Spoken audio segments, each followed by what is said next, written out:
اب ہمارا ڈے 4 آتا ہے اور ہم جانتے ہیں کہ ڈے 4 جو ہے وہ ہمارا ریویو ڈے ہے، جس میں کہ ہم مختلف انٹیلیجنسز کو سپورٹ کرتے ہوئے ایکٹیویٹیز کرواتے ہیں تاکہ بچے زیادہ اچھے طریقے سے لیٹرز کو جان پائیں۔ تو اس میں جو پہلی ایکٹیویٹی ہے وہ ہے سینسری بن، یعنی آپ ایک بن کریٹ کیجئے جس میں کہ آپ ڈفرینٹ چیزیں جو کہ اسمال اسٹارز ہیں، شیلز ہیں، ساکس ہیں، آپ اس میں چھپا دیجئے۔ بچوں سے کہیے کہ وہ اس کو تلاش کریں ہاتھ ڈال کر، اور اس کے بعد وہ ایک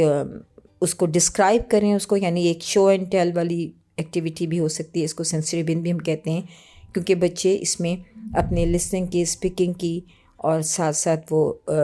ڈسکرائبنگ جو ان کی اسکلز ہیں وہ پالش ہوتی ہیں، اور بچے ان کو ڈسکرائب کرتے ہیں اور ملٹائی سینسری لرننگ کرتے ہیں۔ Movement games, slider, spin and skip,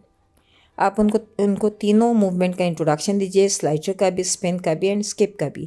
اور پھر آپ ان سے یہ گیم پلے کیجیے۔ ایکٹیویٹی 3 جو ہے وہ کرافٹ کی ہے، تو سن اینڈ اسٹارز آپ ان سے کرافٹ کروائیے،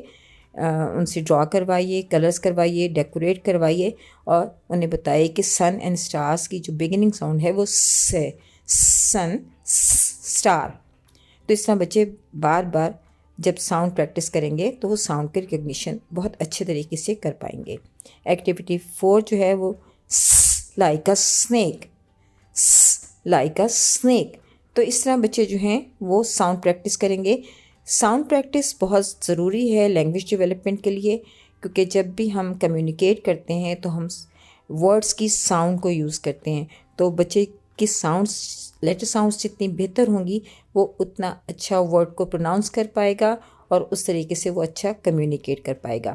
اس طرح سے ہم نے لیٹر ایس کی جو ہے وہ ایک پوری لرننگ کر لی ہے، بچے کو لیٹر ایس کی شیپ بتا دی ہے، اس کی ساؤنڈ بتا دی ہے، ووکیبلری انٹروڈکشن کروا دیا ہے، اور ساتھ ساتھ بہت ساری ایکٹیویٹیز کروا دی ہیں تاکہ وہ اس کو ڈیپلی انڈرسٹینڈ کر پائے۔ شکریہ۔